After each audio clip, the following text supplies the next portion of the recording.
동네 치과들이 많이 어렵거든요. 그래서 동네 치과들의 생존 전략에 어떻게 AI와 이런 시스템이 활용될 수 있는지에 대한 예를 한번 보여드리도록 하겠습니다. 네, 저에 대해서 먼저 소개를 좀 드리면, 저는 서울대학교 치과대학을 졸업했고요. 현재는 샤인치과의원회 대표원장으로 있고, 주식회사 아이클로라는 헬스케어 스타트업의 대표 겸 CTO로 있습니다. 네. 저는 개원을 조금 일찍 한 편입니다. 벌써 한 13, 14년 된 것 같습니다. 근데, 네, 병원도 대형으로 운영했고, 오랜 기간 사실 운이 좋게도 좋은 시절을 만났던 것 같습니다. 그래서 운이 좋게도 큰 병원을 운영하면서 다수의 원장님들과 함께 잘 성공적으로 운영해 왔다고 자부하고 있는데요. 근데 2년 전부터 사실 제가 어떤 벽을 좀 느끼기 시작했습니다. 잘 운영되던 병원이 한 2년 전부터 조금씩 뭔가 힘들어지는 그런 느낌을 받았고, 급기야는 개원 이후 처음으로 작년에는 역성장을 하게 되었습니다. 그래서 왜 우리는 그렇게 많이 변한 건 없는 것 같은데 왜 이렇게 힘들어졌을까에 대해서 진지하게 고민을 좀 해보기 시작했고요. 고민한 결과는 우리 모두가 느끼는 그런 현실이었습니다. 정말 좀 말도 안 되는 정도의 저수가 임플란트가 많이 이제 나오게 되었고요. 그게 대대적으로 광고를 하게 되었죠.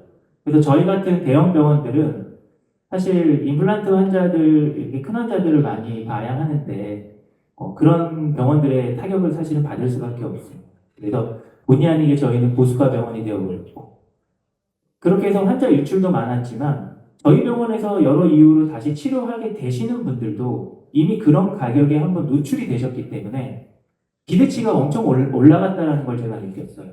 너네가 이렇게 받으니까 이만큼은 해줘야지라는 어떤 그런 심리적인 기대치 상승 때문에 저희는 똑같이 진료했음에도 불구하고 똑같이 서비스했음에도 불구하고 만족도가 좀 떨어지고 컴플레인이 늘어나고 이런 걸 좀 경험을 했습니다.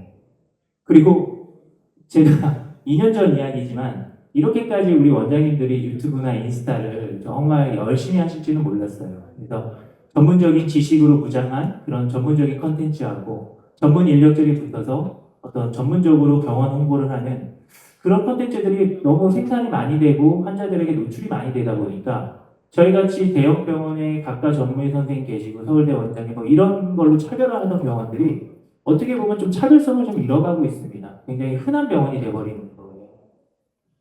그러니까 참 환자들에게 차별화를 해서 우리 병원이 좀 다른 병원이야 하고 이렇게 세일즈를 했던 입장에서는 굉장히 이제 힘들어지는 상황이 되었던 거죠. 근데 근데 이제 여기에 또 결정타가 있었죠. 우리가 코로나를 겪으면서 엄청난 경비 상승이 있었습니다. 인건비라든지 각종 경비가 너무나 많이 올라서 정말 수익률로 따지면 악화일로를 걷고 있는 것 같습니다. 그래서 이런 생각을 해봤어요. 우리가 이렇게 과연 10년, 20년 제가 더 병원을 운영할 수 있을까라는 걱정을 하기 시작했고, 아마 여기 계시는 많은 원장님들도 비슷하게 느끼고 있을 거라고 생각합니다. 그래서 저는 이러한 문제를 이제 근본적으로 우리가 뭐 숫자를 따라 낮춘다고 해결할 수 있는 문제는 아니지 않습니까? 그래서 근본적으로 이 문제를 어떻게 풀어볼까를 많이 고민했고, 저는 사실 원래 창업의 생각이 공부일 때부터 있었습니다. 그래서 증권회사도 찾아다니고 여러 가지 트라이를 했었었는데 병원을 오픈하고서는 병원이 좀 바쁘다 보니까 좀 미뤄뒀었어요. 근데 이번 기회에 그리고 또 AI가 많이 발전하면서 저 같은 비개발자들도 손쉽게 이런 개발 영역에 참여할 수 있게 되는 그런 시대가 되면서 용기를 내서 이제 창업을 결심하고 본격적으로 하게 됐습니다. 근데 막상 이 IT 창업을 비개발자가 하다 보니까 정말 너무나 힘들었습니다. 사실 2년 동안. 개발자들 몸값은 굉장히 높고요. 컨트롤 굉장히 어렵습니다. 저희 분야가 아니기 때문에 그렇고. 또 개발에는 많은 분야가 있습니다. 근데 그 개발자들은 자기 분야밖에 잘 할 줄 모릅니다. 다른 일은 안 하려고 해요. 그래서 이런 여러 가지 허들들 때문에 처음에는 정말 좀 막막하고 힘들었어요. 그래서 결국은 제가 갖고 있는 이런 도메인 지식과 거기에 덧붙여서 그들이 할 수 있는 저런 여러 가지 개발적인 영역을 제가 직접 공부하고 학습해서 지금은 이제 그들과 함께 개발할 수 있는 정도 수준이 되다 보니까 이제 좀 팀원들 관리가 되더라고요. 그래서 본격적으로 이제 프로그램을 잘 개발해 나가고 있습니다. 어, 저희가 처음에 타겟팅했던 사실 제가 시간이 좀 짧게 주어졌으면 좀 생략할 내용들인데 1시간 동안 강의를 해야 된다고 말씀을 주셔서 조금 이런 사적적인 얘기를 조금 하겠습니다. 저희가 처음으로 타겟팅했던 시장은 국가보안법인 시장이었어요. 이유는 저는 이 치과계 자체가 이런 치킨 게임을 하고 있는데 파일을 좀 늘려야 되겠다는 생각을 좀 했었거든요. 파일을 늘리면 누구도 피해받지 않으면서도 좀 더 생존할 수 있는 거잖아요. 그래서 우리가 놓치고 있는 시장이 어떤 시장인가를 좀 생각을 했었고 그게 국가보안검진이라는 시장 수검률이 한 25%밖에 되지 않습니다. 근데 우리 일반 검진 같은 경우에는 수검률이 75%거든요. 50%의 차이는요. 한 해에 수백만 명입니다. 한 해에 수백만 명. 그렇게 많은 수검 인원을 우리가 사실은 놓치고 있는 거고 이렇게 시장의 파일을 늘려서 치과계 전체가 조금 더 오랫동안 잘 유지될 수 있었으면 좋겠다는 생각에 국가공무원을 혁신하려고 이 고화질 사진과 AI를 이용해서 이런 국가공무원 사업을 좀 해보자 해서 이제 열심히 만들었습니다. 제일 먼저 필요했던 거는 우리 국가공무원 수검료가 8,000원이거든요. 사실 너무 낮죠, 이 8,000원. 우리 원장님들이 시간을 5분, 10분 써서 할애하기에는 8,000원 너무 작은 숫자입니다. 그러면 결국은 우리는 수가는 안 올려줄 테니 효율성을 높여야 되겠죠. 그래서 제가 AI를 학습을 시켰습니다. 자, 1차 스크리닝 검진을 하겠다.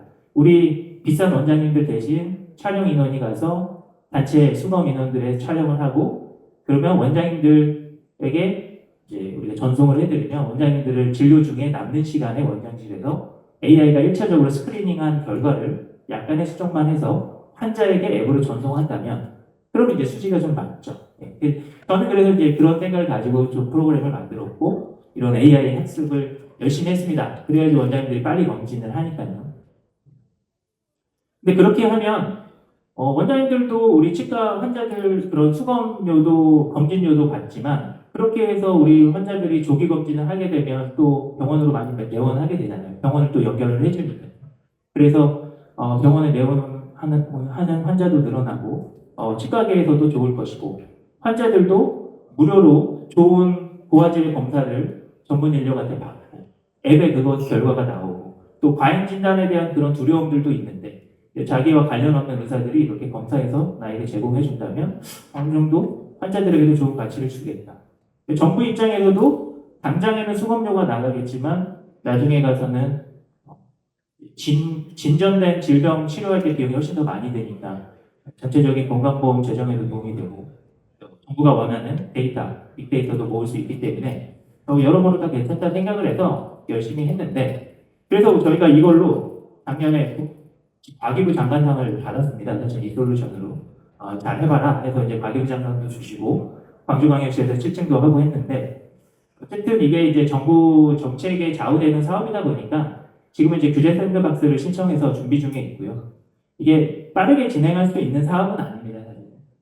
그런데 저희가 이제 이렇게 개발한 이런 솔루션을 기반으로 그러면 이제 치과에서 사용할 수 있는 다른 방향으로 프로그램을 피벗해서 우리 원장님들과 환자 모두에게 도움이 되는 그런 프로그램으로 만들어야겠다고 생각하고 작년에 본격적으로 지금 만들어낸 프로그램으로 전환을 했습니다. 자, 여기서 제가 여기 선생님들께 한번 질문을 드려보겠습니다. 혹시 여기 계신 원장님들 중에 우리 병원만의 전용 앱이 있었으면 좋겠다고 생각해 보신 분 계신가요? 아마 뭐 상상은 해보셨을 수도 있을 것 같습니다. 네. 근데 아마 혹시 이제 그런 생각을 해보신 분이라면 아마 이 환자 경험을 높이는 거에 관심이 많으시고 어떻게 다른 병원과 차별화할지 환자 만족도를 높일지에 대해서 깊이 있게 고민하신 분들이기 때문에 아마 병원들은 다 잘 되신 분들일 겁니다. 그런데 사실 그 계획을 실행하신 분은 거의 없으실 거예요. 왜냐하면 환자들이 사용할 정도의 갖춰진 앱을 만들려면 최소 수천만 원이 들고요. 이게 만들고 또 끝이 아닙니다. 지속적으로 우리가 쓰는 기능들을 업데이트하려면 역시 한 달에 또 수천만 원씩 계속 들어갑니다. 그러다 보니까 이게 우리 일개 병원에서 할 수 있는 그런 일이 아니죠. 대학병원에서는 간혹 하는 곳이 있고, 근데 그마저도 이렇게 고도화되고 있지 못한 걸로 알고 있어요. 그만큼 이제 공수가 많이 들어가고 노력이 많이 필요하거든요. 그래서 저희가 하는 일은 이렇습니다. 이게 약간 홈쇼핑 같은데, 단돈 99,000원에 우리 병원만의 전용 앱을 만들어 드립니다. 우리 병원 환자들이 앱을 깔면 우리 병원만 노출되고, 우리 병원만 소통할 수 있는 그런 전용 앱을 만들어 드리고요.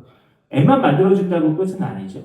이 앱으로 할 수 있는 수많은 기능들을 지속적으로 개발해서 넣어드리고 있습니다. 그리고 그러한 기능들을 구현하고 환자에게 전달하는데 많은 수고가 들어간다 그러면 사실은 사용하기가 어렵겠죠. 그래서 저희가 하는 일은 그러한 기능들을 아주 손쉽게 AI와 자동화된 워크플로우를 가지고 손쉽게 구현하고 환자에게 차별화된 경험을 전달할 수 있도록 그렇게 만들어내는 일을 저희 회사는 하고 있습니다. 저희는 병원 현장에서 병원 운영도 하고 치과 의사인 제가 개발을 주도하고 있기 때문에 굉장히 빠른 속도로 병원에 필요한 것들을 추가하고 있는데요. 보통 한 달에 한두 개 정도의 피처가 없습니다. 오늘 그것들의 일부를 소개해 드릴 것인데요.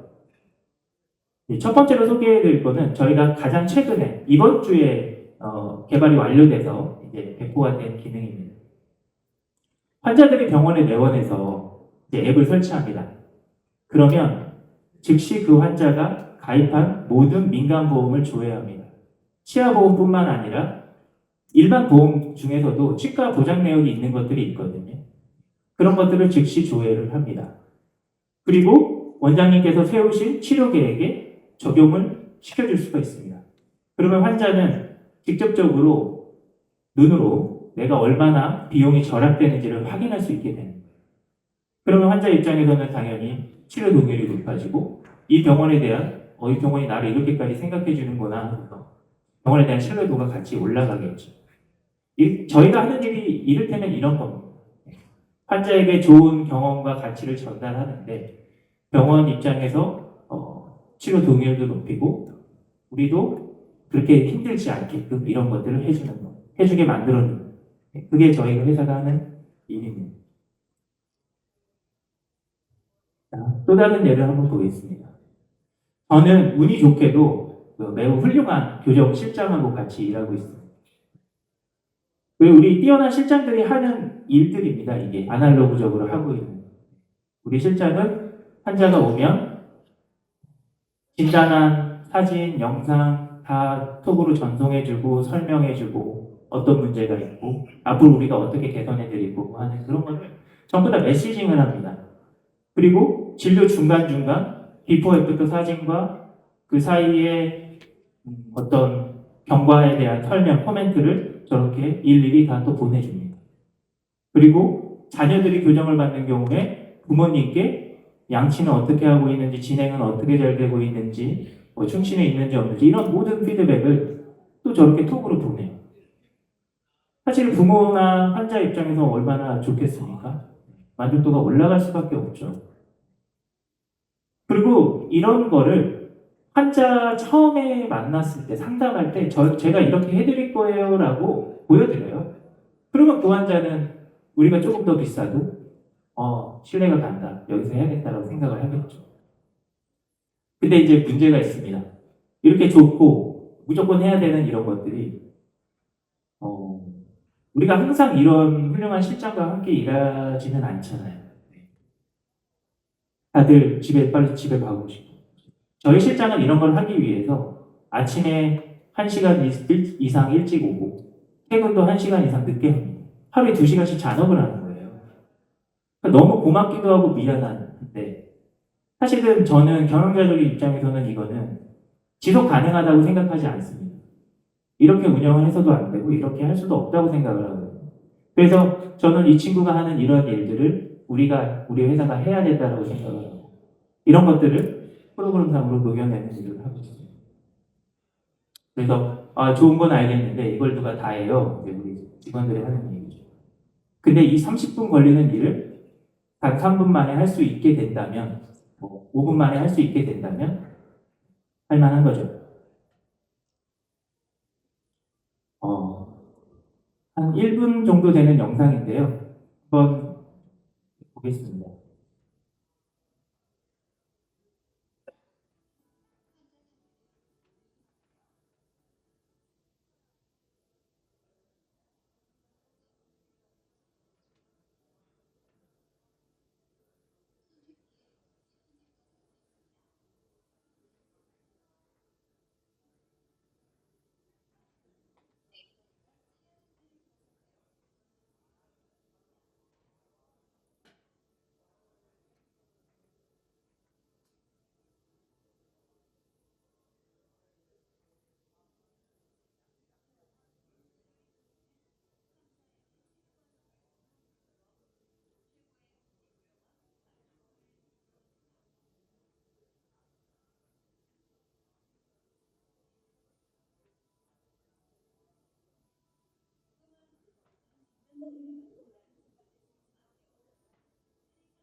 보셨지만 저희가 하는 일은 그냥 교정사진 찍은 거를 그냥 폴더채 그냥 던져 넣습니다.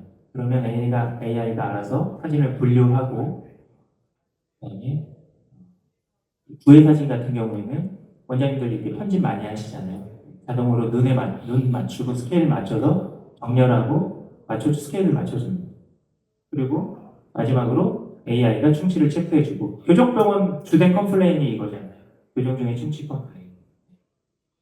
근데 우리가 뭐 예전에 이렇게 봐드렸잖아요. 말씀드려도 사실은 그거는 환자가 못 들었다고 하면 그만입니다. 기록이 아까 아침에 변호사님께서 말씀하신 게 기록이 중요하다 말씀하셨고, 그 기록이 병원에만 있는 거는 저는 의미가, 환자에게 전송된 이 기록이 필요합니다. 그래서 이렇게 AI가 검출하고 양치가 부족하다는 메시지가 포함된 교정일기가 환자에게 배달이 되었다면 환자는 이런 컴플레인을 하지 않게 됩니다. 불필요하게 우리가 그런 응대를 할 필요가 없게 되는 거죠. 그래서 이러한 교정일기 플로우를 사용을 하면 환자도 불만이 감소하고, 또 이러한 교정일기가 부모님께 전송이 되거든요. 자녀를 맡겼는데 그 자녀에 대해서 우리 항상 데스크 직원들이 부모님께 전화드리거든요. 진료 어떻게 하고 가셨다, 어떻게 하고 갔다, 상태가 어떻다, 이런 얘기를 매번 하는데 너무 힘들고 번거로운 얘기입니다. 이런 것들이 부모님께 리포팅이 된다면 불필요한 전화대도 줄어들고 만족도도 올라가겠죠. 그리고 아까 PPT 만드는데 시간 쓰고 카톡 보는데 시간 쓰던 우리 직원들도 많이 업무에서 줄어들게 될 겁니다. 이렇게 보험, 그 다음에 교정과에서 쓰는 저희가 이제 교정병원에서 사실은 호응이 좋아요. 그래서 이런 교정일기 기능들에 대해서 한번 살펴봤고요.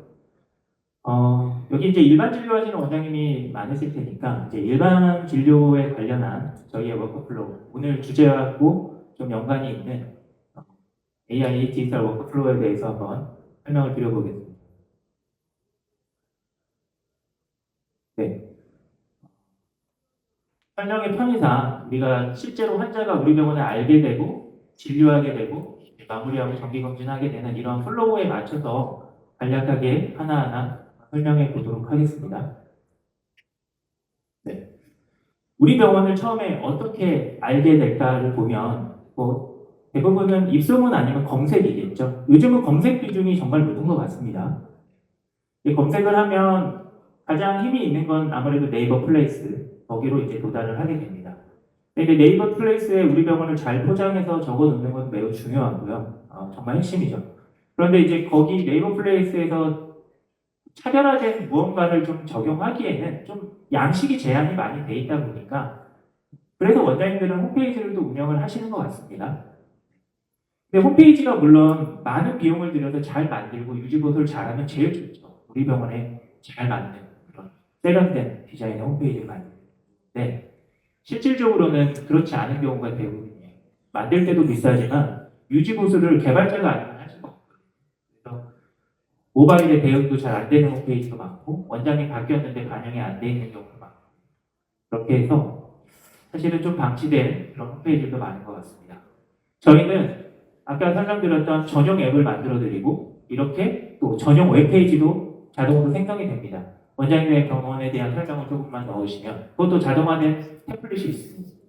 그리고 우리 병원의 어떤 SNS 계정들과 이렇게 자연스럽게 연동이 되는 그런 뭐 꼭 필요한 기능들이 들어가 있는 홈페이지가 생성이 됩니다. 그리고 이런 전용 앱과 연동이 되는 거죠.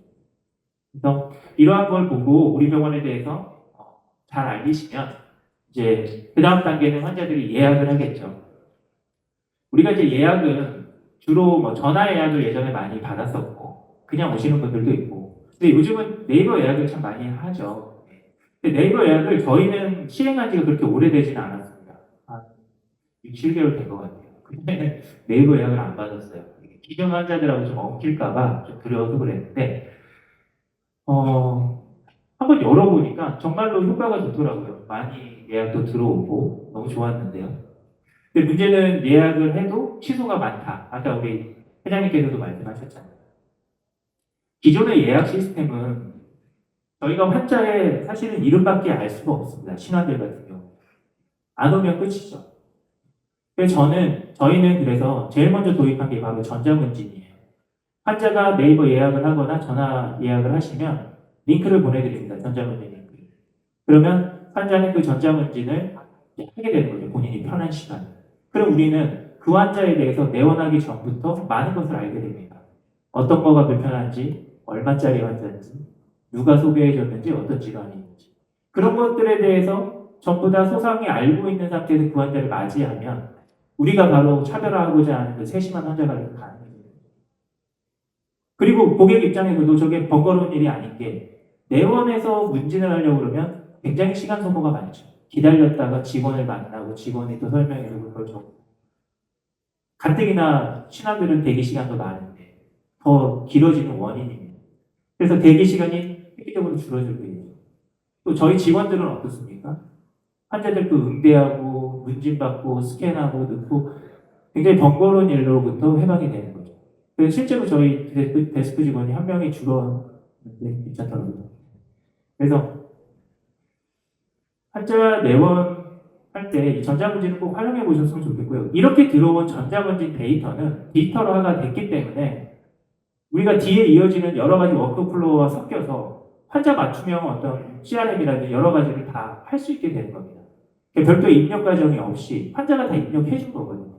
그래서 이런 디지털적 워크플로우가 중요한 겁니다. 당장에 조금 번거로워도 뒤에 할 수 있는 일이 많아지거든요.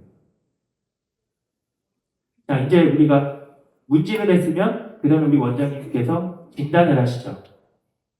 자, 왼쪽은 기존에 제가 하던 10년 동안 하던 엑스레이 기반으로 설명하는 방식입니다.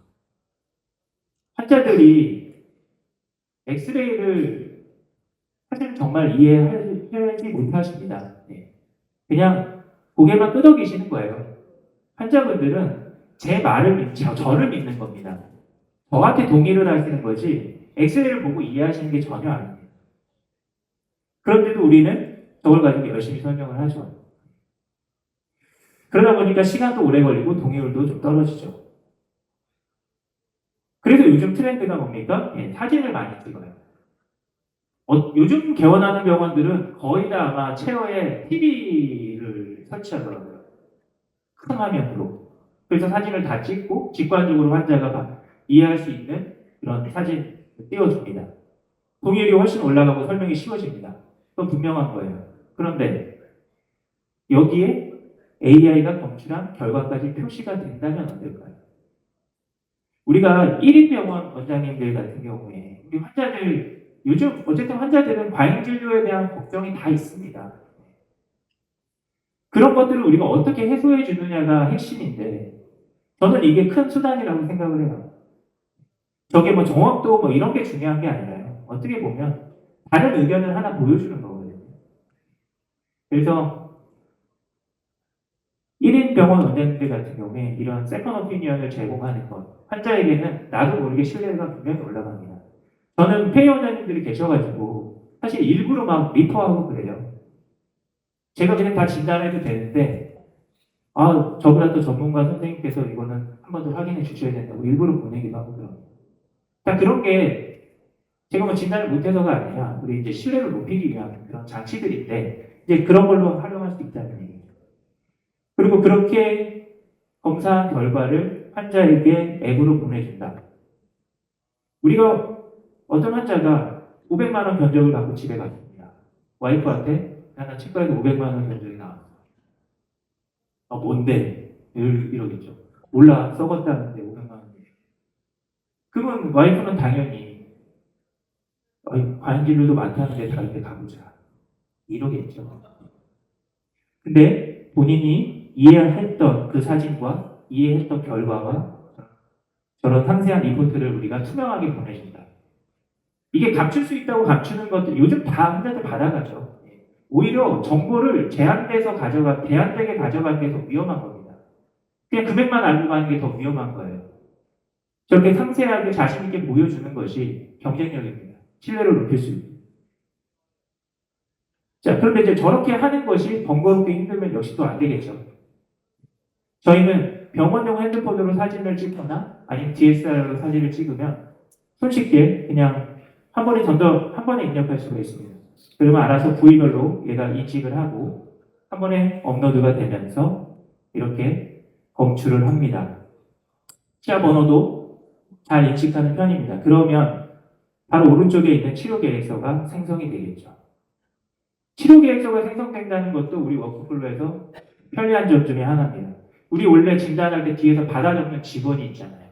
그걸 또 타이핑을 하고 있고, 그리고 상담실장에 전달할 때 설명을 또 해줘야 되고, 상담실장도 그걸 또 정리하고. 생각보다 많은 일들을 하고 있습니다. 우리가 이 진단 과정에.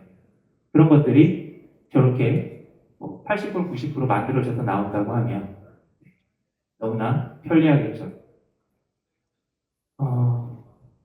여기 화면에서 여기 의료진 안내라든지 여기 플레이 버튼이라든지 여기 캡처 버튼 이런 것들이 있습니다. 다 우리가 설계한 신뢰를 높이는 그런 여러 가지 다양한 장치들입니다. 이를테면 AI가 검출한 결과가 보여지고 있는데 원장님이 늦게 오세요. 그러면 왼쪽 걸 띄웁니다. 환자분 이렇게 검출을 했는데 원장님께서 보셔야 되겠지만 조금 깊은 충치가 있어서 이러한 치료를 하셔야 될 것 같아요. 그리고 우리 병원의 치료 사례입니다. 이렇게 동영상과 사진을 보여드립니다. 우리가 직원들한테 스몰 토크 많이 얘기를 하거든요. 근데 사실 우리 MZ들이 나이 드신 분한테 그렇게 스몰 토크 할 수가 있나요? 너무나 뻘쭘하죠. 근데 이런 말하자면 얘기할 거리를 주는 겁니다. 그리고 나중에 상담 시간도 줄여줄 수 있고요. 그 다음에 의료진 안내 같은 경우에도 오늘 환자분들 치료하실 원장님은 이런 분이십니다라고 이렇게 띄워주는 겁니다. 사실 이런 게 얼마든지 수작업으로 우리 병원에서 PPT를 사용해서 할 수도 있고 화면 보호기로 할 수도 있고 다 할 수 있죠. 근데 훨씬 더 세련되고 편리하게 이렇게 구현한다는 게 중요한 거예요. 어쨌든 이런 거를 아날로그라도 했던 거는 다 이유가 바로 신뢰를 높이기 위해서. 우리가 30만 원짜리 저렴한 임플란트 병원에 비해서 차별화를 하려면 결국은 세심한 환자 관리를 해야 되고 어떤 차별점을 줘야 되는지가 되게 중요하거든요. 저희는 그런 걸 연구하고 그런 걸 구현하는 회사거든요. 자, 상담이 끝났습니다. 우리 실장님을 이제 수납 일정을 정리하시죠. 언제 얼마를 받을까. 그런데 첫날은 돈 받기가 쉬워요. 이미 얘기가 다 됐으니까. 그런데 한 2, 3개월 뒤에 또 돈을 받으려고 하면 우리 실장님과 데스크 직원들은 또 한참을 설명해야 됩니다. 너무나 불편한 경험들이죠. 저도. 근데 이렇게 일정을 등록해서 환자에게 알림과 안내가 가고 내가 얼마나 했는지를 다 볼 수 있다면 그런 불편한 일들은 많이 줄어들 거로 생각하고 있습니다. 서류도 마찬가지입니다. 환자분들은 진단서라든지 치료 확인서라든지 각종 보험 서류를 가지고 병원에 내원해야 됩니다.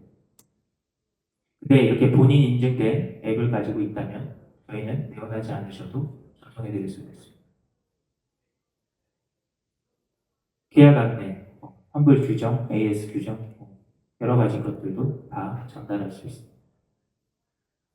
이러한 것들이 우리가 환자는 이런 명확한 계약서와 일정을 받아보기 때문에 나중에 오해가 생길 여지가 줄어들고 불필요한 컴플레인이 줄어듭니다. 그리고 아까 보여드렸던 그런 불필요한 환자들과의 돈 얘기하는 그런 일들도 많이 줄어들게 되고요. 환자도 사실 이걸 원합니다. 내가 언제 얼마 냈는지도 잘 기억이 안 나고 다음에 언제 얼마를 가져가야 되는지도 모르겠고 병원에 물어보자니 전화하고 귀찮고 들어도 까먹고 그렇잖아요. 서로 편한 거예요. 요즘 다 전화 안 하고 우리 카톡하고 하듯이 이게 편한 거예요. 자, 이렇게 하고 나면 우리 실장님들이 이제 뭐 하시죠? 상담 일지를 쓰라고 원장님이 강요하십니다.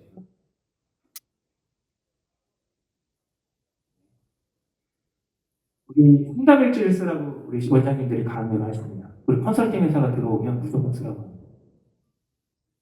상담 일지를 쓰면 본인 발전에 도움이 돼요. 본인 상담 동의율도 확인할 수 있고 내가 어떤 거에 약하고 이런 걸 다 알 수 있고 원장님도 이제 어떤 판단이 잘 되시죠. 근데 무엇보다 중요한 거는 사실 미동의 환자 관리이지 않습니까? 우리가 동의를 못 받은 그 많은 환자들을 체계적으로 관리하기 위해서 상담 일지를 쓰는데 그런 것들을 엑셀이나 뭐 기타 여러 가지 수단으로 하려고 하면 어쨌든 입력이 들어가야 되고 생각보다 좀 각잡고 해야 됩니다. 그러니까 자꾸 차일피일 미루다가 안 하거든요. 근데 우리는 지금 이미 다 디지털화된 워크플로우 안에 들어와 있잖아요. 그러면 환자에게 앱으로 전송하는 순간 지금까지 검진하고 상담한 내용 그걸 기반으로 그냥 상담 일지가 만들어집니다. 자동으로. 불필요하게 무언가를 입력할 필요가 없죠. 혹시 미동이 했다면 미동의 사유만 넣으면 돼요. 그리고 이렇게 만들어진 문진과 진단과 상담의 결과를 가지고 이렇게 맞춤형 메시지 같은 것들도 생성해서 오늘 검사받고 가신 분께 밤에 그 사람에 맞는 맞춤형 문자를 보내준다고 하면 상상해 보시면 그 고객 입장에서는 아무래도 나만을 위해서 뭔가 적어서 보내줬잖아요. 잘하는 실장들은 다 합니다. 근데 이 장문이 너무 어렵잖아요. 이런 것들을 GPT로 해도 되죠, 물론.